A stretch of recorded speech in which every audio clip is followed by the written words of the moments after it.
So, you've watched some of my other videos on virtual reality and you're sold, right? You're ready to make the leap into the new and exciting world of crazy expensive bleeding edge technology. All that's left to do is break out the credit card, right? Well, hang on, let's pump the brakes there, Uncle Pennybags, and talk for a second about the real cost of virtual reality. Right? You get the joke, the real cost of virtual. Do you guys get the joke? Whatever, I'm over this.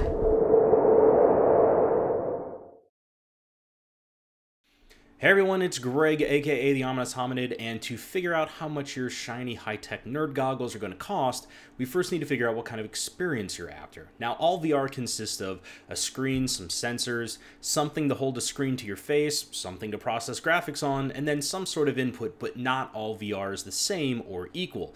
Different products approach each of these requirements in a variety of ways, and that really drives the sort of experience that you can expect.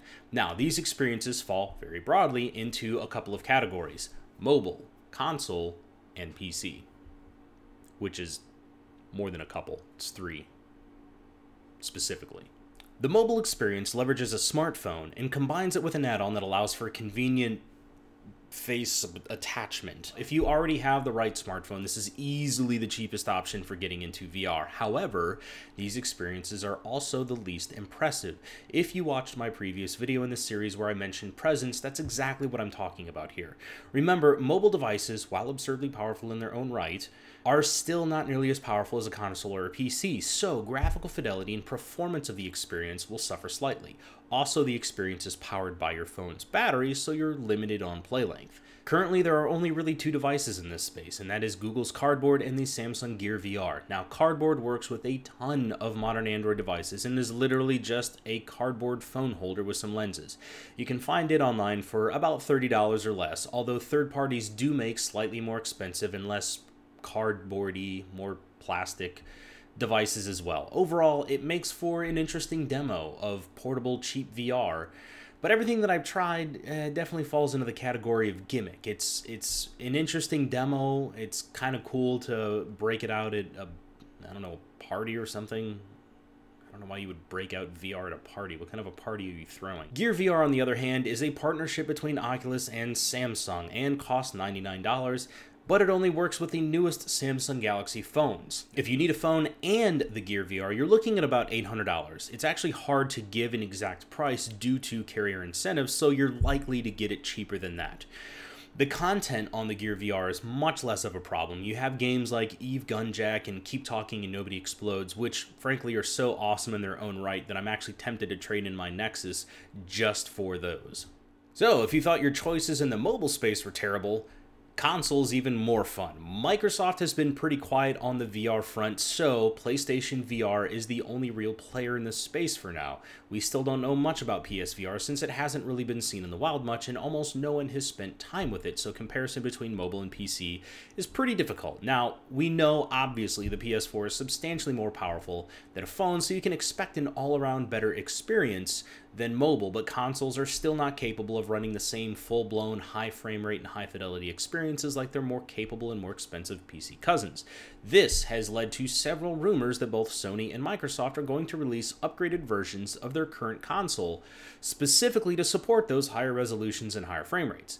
Now, if you already own a PS4 and several of the accessories, then a PSVR will cost you only an additional $399, which includes the headset and a breakout box which handles things like sensor data and 3D audio and some image manipulation tasks. Now, if you're starting from scratch, you need to buy a PS4 at $350, a PS4 camera which will run you about $50 or $60, and at least one PlayStation Move controller for $30, on top of PlayStation VR, for a grand total of about $850-ish.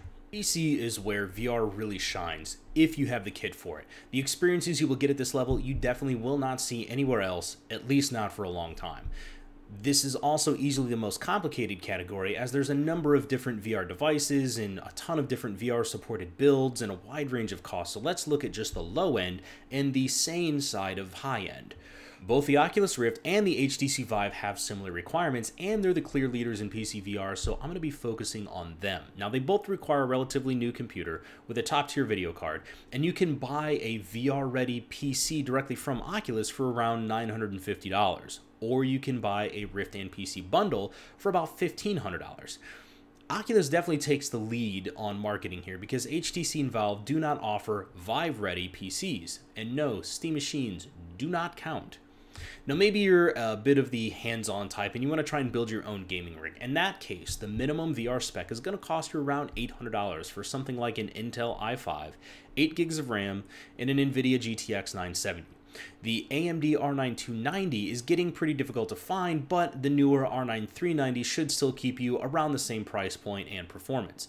Now, that's a minimum spec machine with very little in terms of extras like solid-state devices. Now, if you want to bump that price tag up to just over $1,000, you're going to have a much more capable machine with double the RAM and a solid-state drive. But you're still only meeting the minimums for VR because of that graphics card. If you bump the price tag up again to around $1,400, you've got a top-tier rig capable of running VR very comfortably. We're not done yet though, because you still haven't factored in the actual cost of the VR device itself. So throw in an additional $600 for the Oculus or $800 for the Vive, and now you're looking at $1,400 for a minimum spec Oculus box, $1,600 for a minimum spec Vive box, $2,000 for a top-tier Oculus system, and $2,200 for a top-tier Vive system. Also, none of that includes basics like a keyboard, monitor, or a mouse. Yeah, it's that expensive. For those of us that have a decent PC already, you probably only need to upgrade your graphics card. What you're looking for is a minimum of an NVIDIA GTX 970 or the AMD R9 290, which is around $300. If you have the cash, then go for the NVIDIA GTX 980 Ti at $700 or the AMD R9 390X at $400. If you are the aforementioned rich Uncle Pennybags, then, buy one of each and then give me a call so I can test them all out. Seriously, call me. All right, that's it for this week. Please come back next week for what is going to hopefully be a Vive unboxing or something else that I throw together at the last minute because I'm terrible at planning. It's a mystery even to me. Don't forget to like, share, and subscribe for more content like this, and I will see you all next week.